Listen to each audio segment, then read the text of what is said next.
સરકાર ખેડૂતો પાસેથી રાષ્ટ્ર નિર્માણના નામે જમીન છીનવી અને એની માનીતી કંપનીઓને ટોલ ટેક્સ ઉઘરાવવાની સત્તા આપે છે.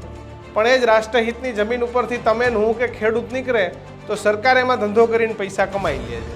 આ 9 ટોલ રોડ ઉપર જે ટોલ ટેક્સો છે એને 19,000 કરોડનો ટોલ ટેક્સ તો વસૂલ કરી લીધો છે. તો પાલભાઈ, જ્યારે ખેડૂતને જમીન મળે છે ત્યારે સરકાર એનું વળતર તો વન ટાઈમ આપી જ દે છે. સરકાર ભલે કાયમ કમાયા રાખે પણ ખેડૂતને વન ટાઈમ વળતર આપી દે છે. સરકારી ખરાબો છે એનો સરકાર 3,400 રૂપિયા પ્રતિ ચોરસ મીટરના ભાવે એ જગ્યા આપે છે અને અમને 34 રૂપિયા આપી અને અમારી જમીન લઈ લેવી છે. નીતિન ગડકરી આ ઊંચા કરી દીધા, રાજ્ય સરકાર પાસે એનો કોઈ જવાબ નથી. એટલા બધા કંપનીઓ વાળા મલાઈ ખાઈ છે. યાદ રાખજો દિવસ 22 જાન્યુઆરી 2024 થી ભારતમાં રામ રાજ્ય આવી ગયું છે. નમસ્કાર, આપ જોઈ રહ્યા છો ન્યૂઝ રૂમ. હંમેશા જનતાની વાત, જનતાના હિતની વાત એ હંમેશા અમે મૂકતા આવ્યા છીએ. મારી સાથે આપ બાજુની ફ્રેમમાં પાલભાઈ આંબલિયાને જોઈ રહ્યા છો. પાલભાઈ, ખૂબ ખૂબ સ્વાગત છે આપનું ન્યૂઝ રૂમમાં.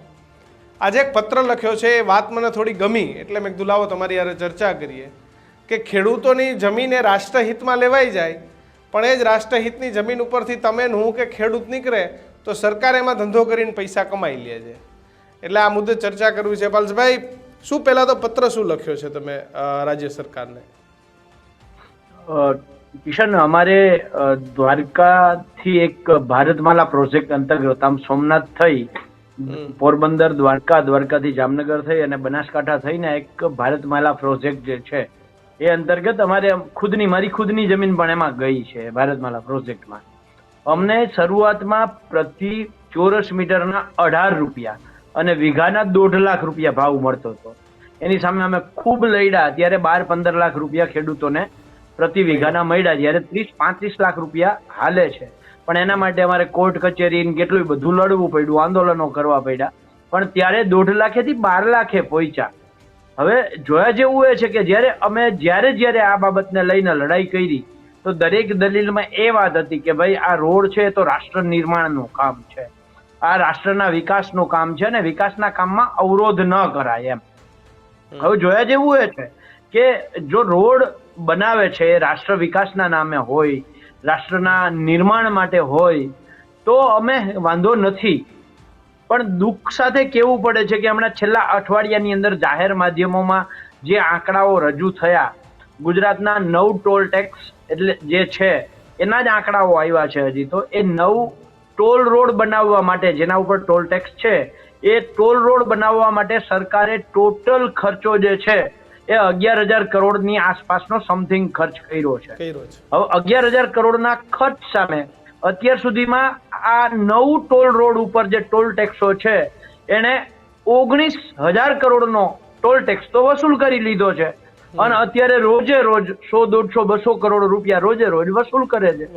હવે ત્યારે સવાલ એ થાય છે કે જ્યારે જમીન અમારી પાસેથી રાષ્ટ્ર નિર્માણના નામે લીધી છે અને એની સામે જે ઉઘરાણી અત્યારે ચાલુ છે, ટોલ ટેક્સ ઉપર વસૂલાત ચાલુ છે, એ તો ટોટલ ખર્ચ કરતા ડબલની આસપાસ વસૂલાત થઈ ગઈ છે. અને એટલે એનો અર્થ એવો થયો કે સરકાર ખેડૂતો પાસેથી રાષ્ટ્ર નિર્માણના નામે જમીન છીનવી અને એની માનીતી કંપનીઓને ટોલ ટેક્સ ઉઘરાવવાની સત્તા આપે છે. એનો અર્થ એવો થયો કે આ રાષ્ટ્ર નિર્માણ નથી, આ બહુ જ કોમર્શિયલ કામ છે અને ધંધો છે. જ્યારે ધંધો હોય ત્યારે રાજ્ય સરકારે એ ધંધામાંથી ખેડૂતો જેને જમીન આપી છે, માની લો કે મારી 100 ચોરસ મીટર જમીન ગઈ છે, કિશનની 50 ચોરસ મીટર જગ્યા ગઈ છે, કોઈની 200 ચોરસ મીટર જગ્યા ગઈ છે, તો આ ચોરસ મીટરના હિસાબે જે કઈ નફો થાય છે આ નફો અમને ચોરસ મીટરના હિસાબે ખેડૂતોને આપવો જોઈએ. આ પહેલી માંગ છે. બીજી માંગ, માની લો કે સરકાર અમને નફો ન આપે, ચોરસ મીટરના હિસાબે અમારી હિસ્સેદારી ન આપે, તો માસિક ભાડું નક્કી કરી નાખો કે સરકાર તમારા ખેતર ઉપર રોડ કરે છે તો રોડ આટલા ચોરસ મીટર જગ્યા રોકાય છે, પર ચોરસ મીટરે તમને મહિને 25 રૂપિયા મળશે, કાં તો માસિક ભાડું નક્કી કરી નાખો. ત્રીજી અને મહત્વની વસ્તુ કિશન, સમજવા જેવી એ વાત છે કે અત્યારે મારી મગફળી ભરી, મારી જમીન ગઈ છે રોડમાં, મારી મગફળી ભરી અને મારે જામનગર માર્કેટિંગ યાર્ડની અંદર મગફળી વેચવા જ આવી છે, તો મારા ટ્રક પાસેથી ટોલ ટેક્સ વસૂલ કરવામાં આવશે. બિલકુલ. હું જ્યારે અહીંથી ખંભાળિયાથી જ્યારે મારી ગાડી લઈને પસાર થાઉં છું ત્યારે મારી પાસેથી ટોલ ટેક્સ વસૂલ કરવામાં આવે છે. તો જમીન અમે આપીએ છીએ, અમારી જમીન ઉપર, ખેડૂતોની જમીન ઉપર રોડ બને, એ રોડ ઉપર ટોલ ટેક્સ નામની દુકાન ખોલવામાં આવે છે અને એ દુકાનથી જીતતો સરકાર કરતી હોય તો સ્વાભાવિક છે કે તો એ ધંધામાં હિસ્સેદારી, જેની જમીન ઉપર રોડ છે એ જમીનના માલિકોએ એ માગણી કરવી જોઈએ કે ભાઈ અમને અમારી હિસ્સેદારી આપો.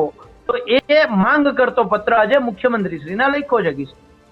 પાલભાઈ, જ્યારે ખેડૂતને જમીન મળે છે ત્યારે સરકાર એનું વળતર તો વન ટાઈમ આપી જ દે છે. સરકાર ભલે કાયમ કમાયા રાખે પણ ખેડૂતને વન ટાઈમ વળતર આપી દે છે. કિશન, એ વળતર આપવા વાળી જ વાત છે. 2013 નો કેન્દ્ર સરકાર, જ્યારે કોંગ્રેસની યુપીએ સરકાર હતી ત્યારે જમીન સંપાદનનો કાયદો 2013 જે કાયદો અમલમાં આવ્યો, આ કાયદામાં બહુ સ્પષ્ટ જોગવાઈ હતી કે રાષ્ટ્ર નિર્માણ માટે પણ જો તમારે કામ કરવું હોય તો 80% ખેડૂતોની સહમતિ હોય તો જ તમે એ જમીન સંપાદન કરી શકો. નંબર 1. એની અંદર બીજી બહુ મજાની જોગવાઈ હતી કે સહમતિ આવ્યા પછી તમારે જમીન સંપાદન કરવી હોય તો જે માર્કેટ ભાવ હાલે છે, સમજો, જંત્રીનો ભાવ નહીં, અમને આપી છે જંત્રી ભાવે વળતર આપ્યું છે. જ્યારે 2013 ના જમીન સંપાદનના કાયદામાં બહુ સ્પષ્ટ લખ્યું છે કે માર્કેટ ભાવના 4 ગણા વળતર ખેડૂતને આપવાનું અને એના ઉપર 100% સોલેશિયમ એટલે 8 ગણું વળતર થાય. કિશન, પણ સમજવા જેવી વાત એ છે કે આ સરકાર છે એ 2013 ના કાયદાને ઘોડીને પી ગઈ. એના કરતા એક બીજી મહત્વની વાત કિશન હું તમારી સામે મૂકવા માંગુ છું. તમે દ્વારકા કદાચ આવ્યા હશો ક્યારેક. તમે દ્વારકા આવો ને એટલે ખંભાળિયા તમે ક્રોસ કરો, ખંભાળિયાથી આગળ 5 જ કિલોમીટર કુવાડિયા ગામનું પાટિયું આવે. પાટિયાની એક્ઝેક્ટ સામેની સાઈડમાં 66 kV સબસ્ટેશન છે.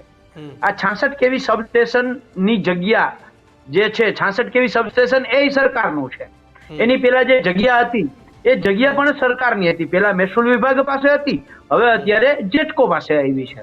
હવે જ્યારે જેટકોએ આ જગ્યાની સરકાર પાસે માગણી કરી ત્યારે સરકારે, એ સરકારી ખરાબો હતો, ફળદ્રુપ જમીન નહોતી, ત્યારે સરકારે એના અલગ અલગ ફેક્ટરો જોયા કે ભાઈ મુખ્ય સિટીથી કેટલું દૂર છે, નંબર 1, હાઈવેથી કેટલું દૂર છે, નંબર 2, આવા અલગ અલગ 8-10 ફેક્ટરોને જોઈ અને એ જગ્યાની કિંમત પર મીટર 3400 રૂપિયાની આસપાસ જે છે એ સરકારે કિંમત નક્કી કરી. પોતાની પ્રોપર્ટી હતી એટલે સરકારે ભાવ નક્કી કર્યા કેન્દ્ર સરકાર સામે કે ભાઈ આપણી પોતાની પ્રોપર્ટી છે એમ. નહીં પણ સમજો ને, જ્યારે આ જ રીતે માની લ્યો કે મારે અહીંયા ગામમાં સ્કૂલ કરવી છે, સરકારી ખરાબો મારે જોઈએ છે, તો એ સ્કૂલની જગ્યા આપવા માટે, સરકારી ખરાબો આપવા માટે જિલ્લામાં DLPC બેસે છે, ડિસ્ટ્રિક્ટ લેન્ડ પ્રાઇસ કમિટી.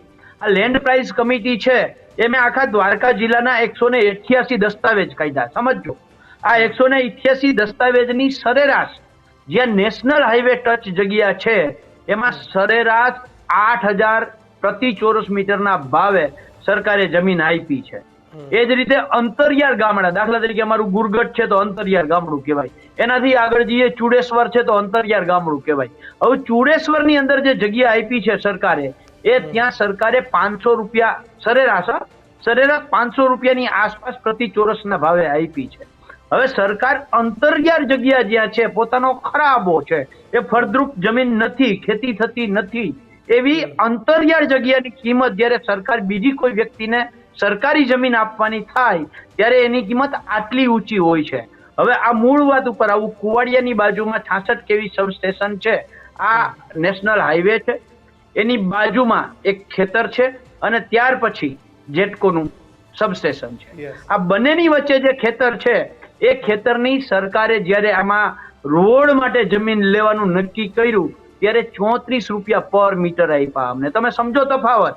જ્યારે ખેતરની પાછળની જગ્યા જે છે સરકારી ખરાબો છે એનો સરકાર 3400 રૂપિયા પ્રતિ ચોરસ મીટરના ભાવે એ જગ્યા આપે છે અને અમને 34 રૂપિયા આપી અને અમારી જમીન લઈ લેવી છે. એટલે સમજવા જેવી વાત છે કે રાષ્ટ્ર વિકાસના નામે જેટકો છે તો શું રાષ્ટ્ર વિકાસનું કામ નથી? જ્યારે જેટકો થાંભલાઓ નાખે છે અમારા ખેતરમાં ત્યારે તો રાષ્ટ્ર વિકાસના નામે થાંભલાઓ નાખે છે. તો જેટકોને રાજ્ય સરકારે મફત જમીન આપી દેવી જોઈએ ને. તો એની પાસેથી 3400 રૂપિયા DLPC નક્કી કરે છે. જ્યારે એની બાજુમાં એની આગળ હાઈવે ટચ જગ્યા છે એના માત્ર 34 રૂપિયા આપે છે. તો એમને એક બાજુ 34 રૂપિયા આપીને તમે લૂંટો છો, બીજી બાજુ એ જ જગ્યામાં તમે રોડ બનાવી અને ટોલ ટેક્સ ઉભા કરી અને ટોલ ટેક્સ ના નામે ધીકતો ધંધો તમે કરો છો. તો અમને ક્યાંક તો એની ફાયદો મળવો જોઈએ ને. કમાવ છો તમે, એની યાર અમને વાંધો નથી, પણ એમાં અમારી જમીન જેટલી ગઈ છે એ પ્રમાણે અમને હિસ્સેદારી મળવી જોઈએ ભાઈ કિશન. બિલકુલ પાલભાઈ, પણ અવાજ કોઈ ઉઠાવતું નથી. અને આ ટોલ ટેક્સ તો તમે જો જેનો નિયમ છે કે ભાઈ એટલા કિલોમીટરના અંતર હોવા જોઈએ. તમારીથી સોમનાથ પહોંચો તો 40 કિલોમીટર પૂરા ના થાય ટોલ ટેક્સ ઊભા છે. નીતિન ગડકરી હાથ ઊંચા કરી દીધા, રાજ્ય સરકાર પાસે એનો કોઈ જવાબ નથી. એટલા બધા કંપનીઓ વાળા મલાઈ ખાઈ છે. ભાઈ બહુ ચોક્કસ વસ્તુ છે. ગુજરાતની અંદર છેલ્લા 30 વર્ષથી જે એકને એક ધારું જે શાસન છે, અને મેં તો ઘણી વખત કહું છું ને, આજે હું તમને કહું છું, મને બહુ બધા ખેડૂતોના જયારે ફોન આવે ત્યારે હું એમને એવું કહું છું કે 22 જાન્યુઆરી 2024 યાદ રાખજો દિવસ, 22 જાન્યુઆરી 2024 થી ભારતમાં રામ રાજ્ય આવી ગયું છે. અને રામ રાજ્યમાં હવે તકલીફ પડે તોય રામનો પ્રસાદ સમજવાનો, અને સારું થાય તોય રામનો પ્રસાદ સમજવાનો. આ એક રસ્તો છે કે રામનો પ્રસાદ સમજી અને સહન કરી લ્યો, અથવા તો તમારા પ્રશ્નો માટે લડવા માટે બહાર નીકળો. ચાલુ વર્ષે અત્યારે જ હમણાં હું સાંભળતો હતો, નીતિન ગડકરીજી કહેતા હતા કે ભાઈ રોડ એક્સિડન્ટમાં ઘટાડો થવાની જગ્યાએ વધારો થયો છે. આવું એમણે સંસદની અંદર સ્વીકાર કર્યો છે.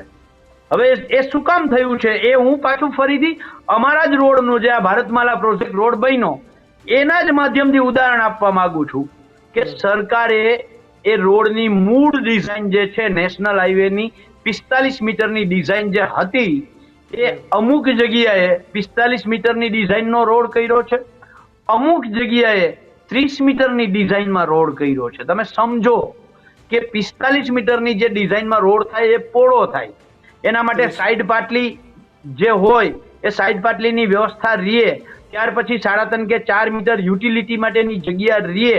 આ બધું જ બાજુએ મૂકી અને માત્ર એક નેતાના અહમને સંતોષવા માટે, એક જ નેતાના અહમને સંતોષવા માટે આ 30 metre 45 metre 30 metre 45 metre 30 metre 45 metre આ પ્રકારનો નેશનલ હાઈવે આખા ભારતની અંદર જો ક્યાંય હોય તો આ દ્વારકાથી દેવરિયાની વચ્ચેનો જે ભારતમાલા પ્રોજેક્ટ અંતર્ગતનો જે ભાગ છે, આ રોડ અહીંયા 30-45 એના કારણે થશે શું? અને અત્યારે મોટા ભાગે એક્સિડન્ટો આ રોડ બન્યા પછી. તમે કિશન જયારે ખંભાળિયા આવો દ્વારકાથી તો તમે આરાધના ધામ ક્રોસ કરો ને એટલે દાતાની ગોલાઈ આવે છે. આ દાતાની ગોલાઈ જે છે, આ ગોલાઈને સ્ટેટ હાઈવેની જે ગોલાઈની ડિઝાઇન હતી એને રેવા દીધી, નેશનલ હાઈવેની ડિઝાઇન ન કરી. એટલે કે એનું અંતર જે ગોળાઈનું અંતર હોય ને ઓછું કરવું જોઈએ, એ ન કરવામાં આવ્યું. શું કામ? કારણ કે ઓછું કરવા જતા હતા તો કોઈક ભાજપ વાળાનું ખેતર જતું હતું, ભાજપના નેતા. એટલે ભાજપ વાળા નેતાના ખેતરને બચાવવા માટે ત્યાં એક્સિડન્ટનું ઘર કરી દીધું છે. આ જ રીતે જે વચ્ચે રોડ હોય ને ત્યાં ગામડું હોય ત્યાં RIC ઇન્ડિયન રોડ કોંગ્રેસ જે છે આ NHI ની ઉપરની સંસ્થા છે જે ધ્યાન રાખે છે, જે નિયમો બનાવે છે. ઇન્ડિયન રોડ કોંગ્રેસની ગાઈડલાઈનને આ લોકોએ ધજિયા ઉડાડી દીધા. એક કરતા એક ગાઈડલાઈન નું પાલન ન થયું. અને અત્યાર સુધી તમે દ્વારકા કદાચ આવ્યા હોય તો તમે માર્ક નહીં કર્યું હોય, હવે આવો ને ત્યારે માર્ક કરજો. અમુક જગ્યાએ જે વચ્ચેનું ડિવાઈડર છે એ તમને 3.5 મીટર પોળું જોવા મળશે, અમુક જગ્યાએ 0.5 મીટરનું જોવા મળશે. બીજું જે ગામો આવે છે, દાખલા તરીકે હું ખંભાળિયા અને ભાટિયાની વચ્ચેના ગામો કહું, નંદાણા છે તો મોટું ગામ છે. નંદાણાથી પિંડારા, ગુરગટ, રણજીતપુર, ઘણા બધા ગામોમાં મહાદેવિયા જવાય છે. ત્યાં એક્સેસ આપવું જોઈએ વાહનને જવા માટેનું. આવું કોઈ એક્સેસ જ ના આપ્યું. એક્સેસની હારે જે ડિઝાઇન હોવી જોઈએ કે ત્યાં વેઇટિંગ કક્ષ એરિયા બનાવવાનો હોય, આ વેઇટિંગ એરિયા ના બનાવ્યો. એનાથી આગળ આવો જુવાનપુર, હરિયાવળ, ત્યાં પણ આને આ પરિસ્થિતિ. એનાથી આગળ આવો દાત્રાણા, હંજડાપર, ત્યાં પણ આને આ પરિસ્થિતિ. એનાથી આગળ આવો ટીચોડી, મેઘપર, ત્યાં એક્સેસે મૂકવામાં આવ્યું છે. ત્યાં પ્રોપર વેઇટિંગ કક્ષ, કારણ કે ત્યાં સરકારી જગ્યા હતી. એનાથી આગળ સોનાઈડી કોઈ જગ્યા ના મૂકવામાં આવી.